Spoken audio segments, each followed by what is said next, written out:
บ่ส่งเป็นจังไดอยู่เฮือนเป็นจังไดเห็น FC ว่าว่าตอนนั้นเจ้าไปถ่ายคลิปอยู่เฮือนบ่แม่น เป็นจังไดอยู่เฮือนซันดันแฟนเป็น จักสิว่าจังได๋บ่ข่อยบ่ได้เบิ่งคลิปครับเลยFC ว่าโอ้ยซอย คณะทั้งบ้านก็ได้ เป็นจังไดรวยอยู่หรอว่า โอ้ย เออ บ่มีว่ากินเลย บ่มีบ่ เพื่อนกับใส่ยามนี้ มันกระจาดบ่เฮือนแบบใดก็ เพื่อนไปเรือนลงมาแต่ว่าจะตามนี้จักห้อง 3ห้องบ่ 3ห้อง ไม่อ่ะ พาไม่เรียกก็ได้ เป็นเฮือนถ้าพ่อถ้าแม่ แม่น แล้วไผอยู่ได้ซะเดี๋ยวนี้ อยู่สองเฒ่าเพิ่น อ๋ออยู่ทรงเท่าใช่บ่ แม่กับน้องผู้นึงหลานผู้นึง น้องนี่เป็นน้องผู้หญิงผู้ชาย น้องผู้หญิง ยังบ่ทันได้ผัวผู้หญิง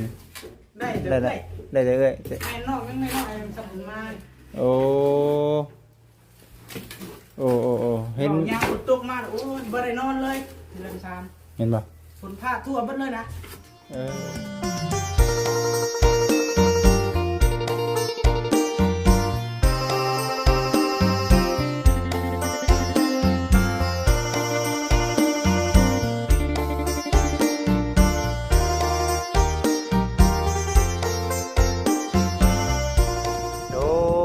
โดย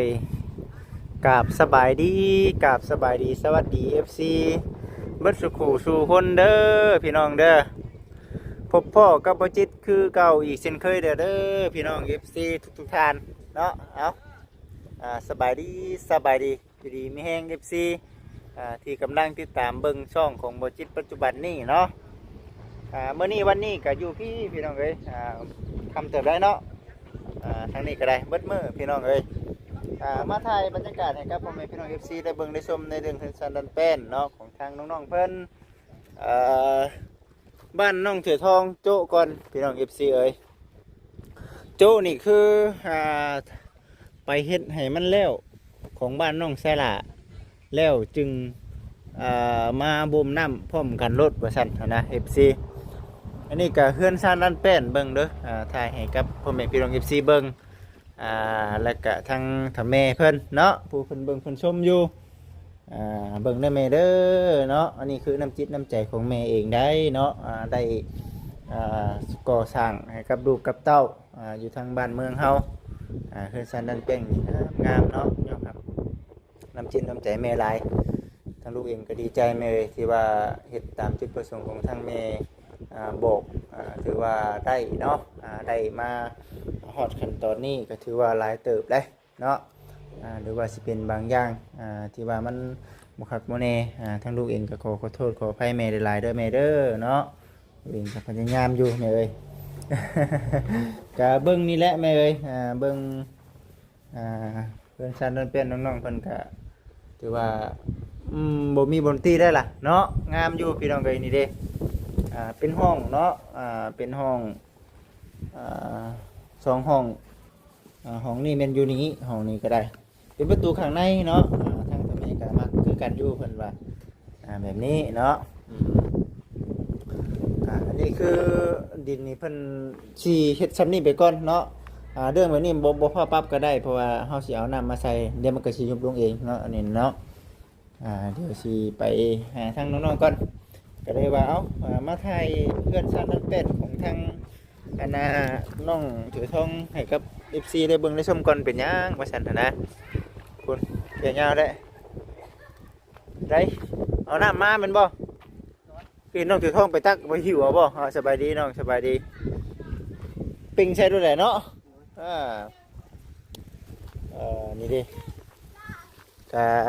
นี่คือจะเป็นมุมทางด้านหลังเนาะของทางบ้านซองของทางบ้านน้องเสือทองเรื่องเฮนี่มีเนาะเรื่องทรายกับสิประมาณนี่แหละแต่ว่าเรื่องทรายในการนาเทพื้นต้องเอามาอีกหลังรถนึงเนาะเรื่องเฮนี่มีแล้วเรื่องบ้านน้องสะดานบุจิตว่าพออยู่เนาะในเรื่องเฮทรายกันน่าจะได้อยู่มีแต่ขั้นตอนของการโบกเท่านั้นแหละพี่น้องเลยทั้งสองไอ้น้องเพิ่นเนาะ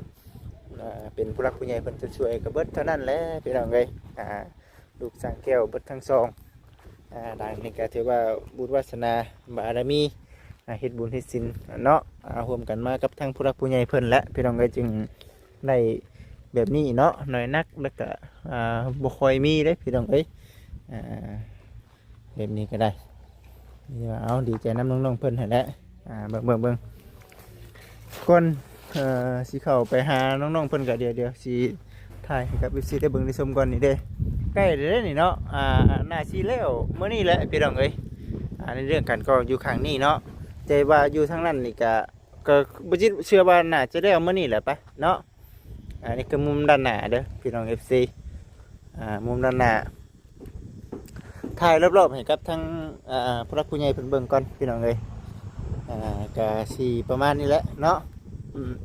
มีรถวิโก้คอยาวจอดอยู่หน้าบ้านหมดเท่านั้นพี่น้องเอ้ยคุณน้องจ้อยก็ได้เนาะเตรียมพร้อมเนาะเข้างานได้มาสั่นเนาะอันนี้กับมุมทางด้านข้างเนาะมุมด้านข้างของทางเพื่อนน้องสละกะสีประมาณนี้แหละมันจะออกเป็นสีเด็กสีทะเลเนาะสีทะเลแก่เห็นบ่นี่คือเสาเพื่อนเนาะสีเสาเพื่อนน้องจ้อยเบิ่งไปเบิ่งมานะงามพี่น้องเลยสุดยอดงามอีดีบ่มีวันติเนาะมาตั้งแต่มื้อแรกนะเห็นกองขี้ดินที่ชื่อพี่น้องเลยเนาะก็เลยว่ามาปัจจุบันนี้ก็เลยว่าโอเคแล้วล่ะบัดซันถือว่าโอ้ยดีขึ้นหลายพี่น้องนี่เลยมุมด้านดังเนาะมุมด้านดังของทางบ้านน้องไซลาเพิ่นเนาะถือว่าสวยงามบัดนี้ก็มาพี่ได้FCเอ้ยบัดนี้ก็ได้เนาะโอ้สบายดีแล้วบ่มื้อนี้ว้ายเนาะโอ้กินให้แล้วเลย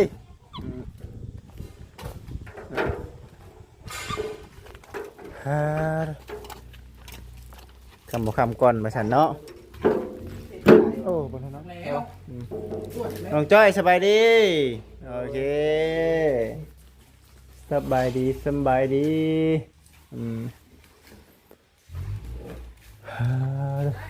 ฮะ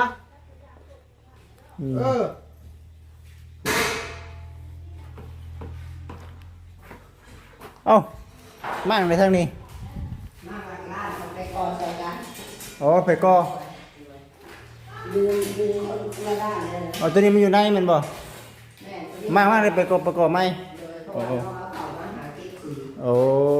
เก็บสีบ่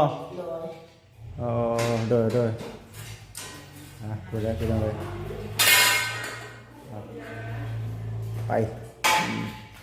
เด้อเนาะตำสีเด้อเนาะได้ปูนน้องเพิ่นFCเอ้ยปูนเท่านี้ยังได้อยู่ปุ่นก่อนนะเบิ่งดูเนาะปุ่นตู้เย็นก่อนนะเบิดได้เด้อเนาะยังเหลือแต่กระดูก ยังเหลือแต่กระดูกพี่น้องเลยเนาะเอาสาเพิ่นเป็นครอบครัวใหญ่เลยพี่น้องเลยบอกเลยกระดูกอีกเนาะไปเนาะสีประมาณนี้แหละเด้อตามสีหลอกทะลอกเด้อเนาะปรับใหม่ได้เนาะบ่ได้เนาะบ่ได้เธอสวยงามพี่น้องเลยก็สีประมาณนี้แหละจิตว่าเนาะงามอยู่ถ้าจะดี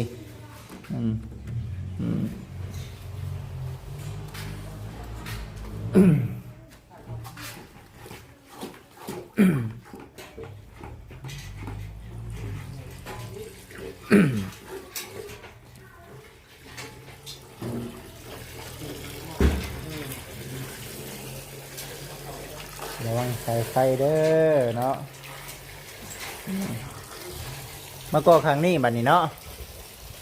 ก่อข้างนี้เนาะเนาะเห็นห้อง เห็นห้องน้ำเด้เนาะสิโลดสิเลยปิดว่าปิดเลย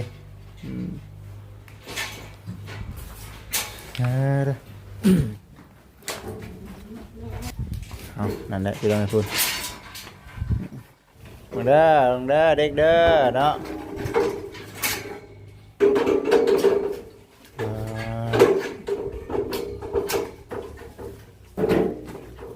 ธรรมดาเลยนี่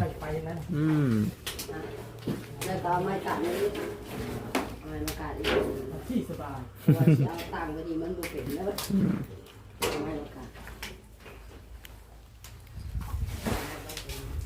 เพราะว่าไปในจังหวะมันน่ะพอชี้เลือกเอาตัวใกล้ชี้แรกเราจะหายไปหรือเปล่าหายอุ้ยเกิดการเรื่องร้านเราแล้วหายคนตัวนี้แล้วเนาะชี้แรกเลยทีแรกผมก็เรียนไปให้กึ่งก็แค่เดียวเต็มแล้ว เอาไปกึ่ง ไว้ยี่ดอกบ่ชงเนาะก็ได้ไว้ยี่ดอกเพราะว่าเขามีเซียนชำนาญผู้ชำนาญก่อยปูนอยู่เนาะชำนาญก่อยปูนเนาะแน่ได้ไว้คืออย่างนี้ได้เป็นชำนาญก่อได้ถามเรื่องเทคเรื่องเม็ดนี่ข่อยบ่ยักน้ำนกหรอ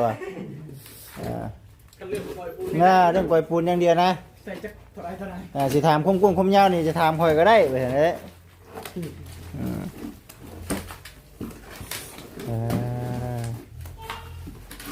พี่น้องเลยเบิ่งไปน้ำกัน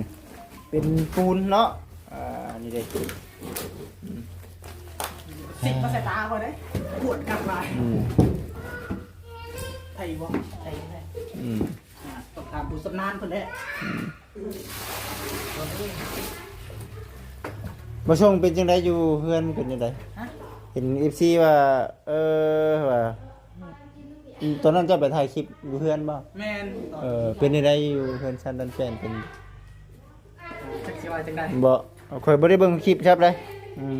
สิว่าโอ้ยซอยคณะทั้งบ้านก็ได้เป็นจังไดรวยอยู่หรอว่าบ่มีว่ากินเลยบ่มีบ่เพื่อนกับไทยอย่างนี้มันกระจาดป่ะเพื่อนแบบใดก็เพื่อนไปเพื่อนน้องไม้แต่ว่าจะทำนี้จะของ3 ห้องบ่3 ห้องไม่พาไม่เหี้ยก็ได้เป็นเพื่อนถ้าพ่อถ้าแม่แล้วไผอยู่ได้ซะเดี๋ยวนี้อยู่2 เท่าเพิ่นอยู่2 เท่าใช่บ่แม่น้องผู้นึงหลานผู้นึงน้องเป็นน้องผู้หญิงผู้ชายน้องผู้หญิงยังบ่ทันได้ผัวผู้หญิงได้เอ้ยแม่นอกยังไม่นอกสมุนมาโอ้เห็นยางฝนตกมาโอ้ยบ่ได้นอนเลยเรื่องชานเห็นบ่ฝนพาทั่วเบิดเลยนะได้ยินนั่นนะได้ยินทาง FC นั่นแหละคอมเมนต์บอกพี่น้องเลยบ่ได้มีโอกาสได้ถามว่าซั่นนะเรื่องของคลิปน้องเพิ่นเนาะให้มันกระจาดติแม่กระจาด4 ปีแล้วบ่ได้เปลี่ยนเลยทั้งเฉพาะท่านแม่ก็เป็นชาวไร่ชาวนาเฮาเองนี่นะวะแม่เพิ่นกับ30 เก่าขาย30 เก่า30 เก่าว้ายจักปีแล้วพอกับแม่ท่านแม่กัน50 ฮอดบ่โอ้ผู้เฒ่าผู้แก่เนาะแม่สิประมาณไหนเลยเนาะถ้าพ่อได้อ่ะถ้าพ่อนี่สิรุดพอลงมาจักเนาะหรือว่าสิซ้ำนั่นแหละโอ้ประมาณนั้นเนาะประมาณนั้นอาชีพของเราก็30 เข้าติ30 เข้าตัดอ้อยเพราะว่าเดี๋ยวนี้เพิ่นอ้อยเบิดแล้ว30 เข้ามันนี้ลูกตะกี้น่ะเจ้าได้เนาะเดินหันเดินนี่ก็มีแต่เจ้าเด้อที่ว่าสุดสวยนำแน่แม่ที่ให้นางก็มีแต่เฮาแน่มันปีสิมาจักสิอยู่ยังไงเนาะบัดนี้ก็ได้บ่มีไผเฮ็ดเด้เพิ่นบ่เฒ่านี่แหละบัดจังเฮาก็ต้องที่ได้เนาะเฮ็ดทางนี้ก่อนมาสั่นเนาะจังว่าแล้วทางนี้จังไปทางนั้นแต่ว่ามันสิบ่ทั่วบ่ถึงเนาะจังว่าแน่เนาะเล่นที่เข้าใจพี่น้องเอ้ยเข้าใจอยู่เข้าใจตัวนี้นะมีแต่ว่าสิ่งที่บ่จิตสิบกน้องเพิ่นก็สู้ๆหั่นแหละตัวนี้ช่วยบ่ได้เด้ตัวนี้เนาะหมูในใจนี่อยากให้ยักร่างพุ่นแหละเนาะน้องจ้อยเนาะมันจังทั่วถึงแน่ เออเห็นอีซี่เพิ่นมาอยู่ว่าโอ้ยสงสารบ่าวส่งเด้อบ่จิตเด้อไปหาเฮือนชั้นนั้นเป็นเพิ่นแน่ว่าซั่น โอ้ยบ่เป็นเงินเบิ่งซ่าน เออ เบิ่งก็บ่ได้ว่าคิดแต่เรื่องคาราตาด อืมสูงบ่สูงซ้ำกันกับนี่ จำนั่นจำเป็นน้องไม้เลย เออ บ่พื้นมันขาดอยู่โอ้ยลุกมันล่อ เออ มันขาดมันน่ะยามฝนตกยามนั้นโอ้ยน้องมันยังปุ๊บบ่ได้นอนเลยถ้าฝนตกน่ะ คำฝนตกมันพระเนาะ แม่เปียกตัวเลย เฮ้ยเอาพี่น้องเพิ่นได้ฉันเดียวฟังเบิ่งมีโอกาสสิพา FC ไปเบิ่งเนาะ โดย บรรณาเก่งดิ แม่น เพิ่นได้ใบจักอยู่บ่เพิ่นได้ใบใบบรรณาเก่งใบที่เพิ่นไม่กระจาดดอกใบแถวขึ้นไปไกลวัดหน่อยนึงเข้มทางดอก ถ้าบางเฮียน แม่น หมูแม่น เพิ่น ไปบ่ หยัง บาง บางแม่นบ่เคยคุ้นๆอยู่ น้องหลาเป็นตา แม่นบ่คุ้นๆบ่จิตเคยไปอยู่ว่าซั่นน่ะนะน้องลายอีกบ่นั่นน่ะโอ้ยเนาะไปเบิ่งยังเป็นได้เดี๋ยวนี้เนาะยังเห็นน่ะสีไม้ได้มือเพิ่นอยู่บ่หรือว่ารูปร่างบ่แล้วว่าจัก จะคือไปเห็นคนอยู่เลย เออ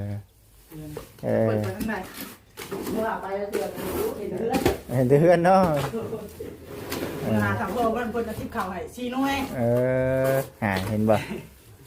สิได้ทางทิพย์เขาเนาะ เพื่อกะโทรขึ้นเอาไข่บดแดงมากิน อืม เอาแม่น่ะไปหาไข่บดแดง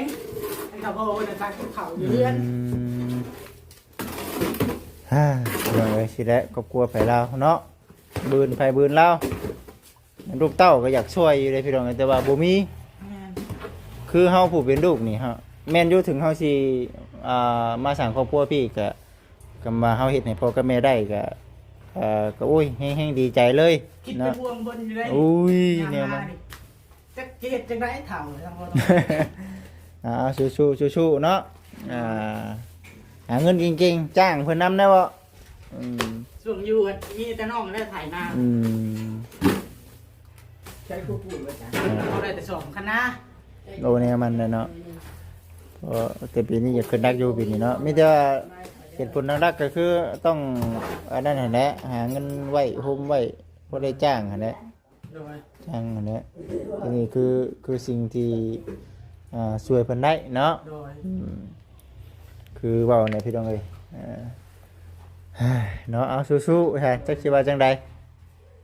มีโอกาสก่อนพี่น้องเอ้ยสิไปหาทางเพิ่นชันดันแป้นเพิ่นแหละมีพระผู้ใหญ่เพิ่นบอกเพิ่นว่าก็สิให้น้องเพิ่นพาไป เอาเครื่องที่บอลทุนไทยมาแจกมื้อนั้นได้ชุดนักเรียนแล้วขึ้นไปให้น้อง ศูนย์โรงเรียนเข้าโรงเรียนบ่น้อง นั่งไม่ได้เข้าแล้ว เอาไว้เผื่อไว้ซิ เป็นบ่มีส่งเสือน้อง หั่นน่ะ เอาถ้วย จนได้มีแต่เครื่องเก่า นะแบบนี้เกี่ยวไม่ ยังบ่ได้สัมผัสเบิ่งได้เนาะพุ่นได้มีโอกาสก่อนสัน FC เอ้ยสินั่นเพิ่นผู้เป็นลูกชายเฮ็ด YouTube ก็ยังบ่ได้เงินเนาะ โอ้ย โอ้ย FC เอ้ย จะใครจะใครก็ลงคลิปก็บ่ได้ แต่ แต่ งหน้า น้อยซำนี้แม่นบ่ แม่ทำนี่แหละ ผู้หญิง ผู้หญิงก็ทำนี่ชายก็ทำนี่ ผู้หญิงกับผู้ชายซำนี้ แม่ สองคน หลานคนนึง โอ้แต่ว่าน้องนั่นเป็นผู้หญิง แม่ เออ พอดีขี้ดื้อ พอดีขี้ดื้อคือเพิ่นผู้นี้แหละนี่เนาะบ่ได้ย่านหยัง ชี้ใส่เล็กแล้วมัน เอาสู้ๆก่อนเด้อซะเนาะสู้ๆเนาะก็แบบเดียวกันนั่นแหละพี่น้องเอ้ยเนาะแบบเดียวกับที่ทางบ่จิตกับสามีนานั่นแหละสามีนาเพิ่นก็มาอยู่นำบ่จิตเนาะแต่ก็ขึ้นเป็นห่วงพ่อกับแม่อยู่บ่ส่งก็คือกันนั่นแหละแต่ส่วนที่ทางบ่จิตนี่บ่ได้ว่าบ่คิดได้พี่น้องเอ้ยคือบ่จิตผู้เป็นลูกเขยนี่เนาะเอาพาลูกเต้าเพิ่นมาอยู่นำบ่แม่นว่าสิดื่มเพิ่นได้เนาะถ้าบ่จิตมีบ่จิตแฮงอยากให้พ่อกับแม่ทั้งนั้นมีคือกันเนาะพ่อแม่ทั้งนั้นก็มีพ่อแม่ทั้งนี้มีเฮาเบิ่งแยงตัวถึงแบบนี้โอ้คือว่าคักคือว่าดีใจบ่ได้จึงว่าถ้าเฮาเห็นเนาะพ่อกับแม่ทั้ง พายเมียเนาะได้เห็นเมียเฮาดีใจเฮาก็ดีใจพี่น้องตัวนี้ก็เฮาก็ยังรู้สึกว่ามันยังบ่ทันได้เฮ็ดฝันของตัวของเมียเนาะหรือว่าของเจ้าของคือน้องเพิ่นก็ได้เป็นจริงคือตั้งแต่เข้าตะกี้ก็คิดว่าจะเฮ็ดเรือนที่ซั่นให้พ่อให้แม่อยู่นะแต่ว่าพอออกจากครอบครัวมาก็เฮาก็เลยมาสร้างครอบครัวตัวเองนะแต่ว่าในคุณคิดก็เดี๋ยวบ่คิดเองก็มีเงินมีคำบ่คิดเองก็อยากช่วยเพิ่นอยู่น้องเพิ่นก็คือกันมีเงินมีคำเพิ่นก็อยากช่วยพ่อกับแม่เพิ่นคือกันบ่คิดจังว่าเข้าใจคือว่าถึงจะออกมาก็ตามแต่ว่าเขาผู้เป็นลูกเฮ็ดให้พ่อกับแม่ได้นี่ถือว่ายิ่งเป็นการดีพี่น้องเอ้ยเนาะพ่อกับแม่ทั้งใดก็ตามแต่เนาะทั้งพ่อกับแม่ทั้งเมียพ่อกับแม่ทั้งผัวก็เป็นการดีเบิดพี่น้องเอ้ยนะถึงว่าเอ้าสู้บ่ซั่นพี่น้องเอ้ยสู้เบิดมีแต่ว่าสิประมาณนี้แหละเดี๋ยวสิถ่ายบรรยากาศให้กับพ่อแม่พี่น้อง FC ได้เบิ่งได้ชมก่อนเนาะ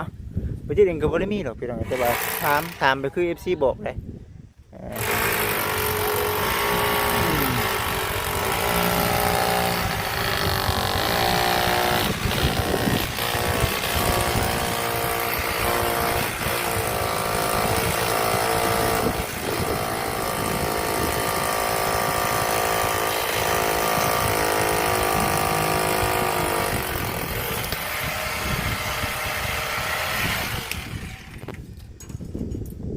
ร้อยพี่น้องเอ้ยเนาะเบิ่งดูวันนี้ก็ได้สีประมาณนี้แหละพี่น้อง FC เดี๋ยวว่าได้ถ่ายคลิปบรรยากาศให้กับพี่น้อง FC ได้เบิ่งได้ชมเนาะ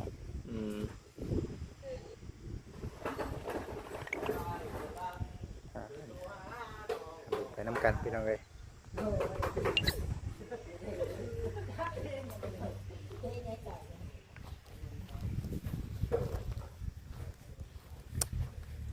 นี่คือเขื่อนซานดานเป็ดเนาะ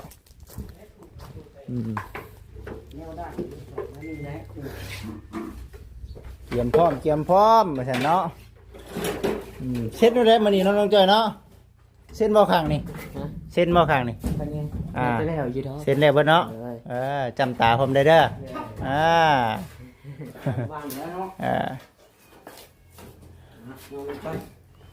ไปน้องจ้อยใส่บรรทุกเนาะเห็นไหมเลี้ยวไปไว้ได้ของควันได้เด้อฮึบฮึบโอเคผมเห็นสังเกตเนาะเราไปเวียกแล้วมันบ่โอ้ขักเนาะ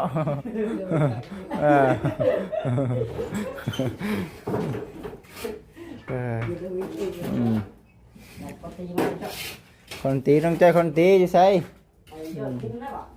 คุมทางด่างเนาะใส่เกิบในกัวเห็นเนาะตะปูใส่ได้เนาะโอ้ฝุ่นใครอยู่บัดนี้น้องๆเพิ่นซอยกัดได้บัดนี้มันเพราะว่าเวียกเฮามันเฮาเคลียร์เบิดเลยเนาะช่วยกันได้พี่น้องพอช่วยกันได้ช่วยกันไปตัวนี้ว่าคืออยู่ในขั้นตอนบ้านน้องจ้อยนี่คือได้ไปแล้วเนาะนอนคักปันยังเนาะคักปันยังติดเสียเนาะหากบ่ได้ฟันยังเนาะ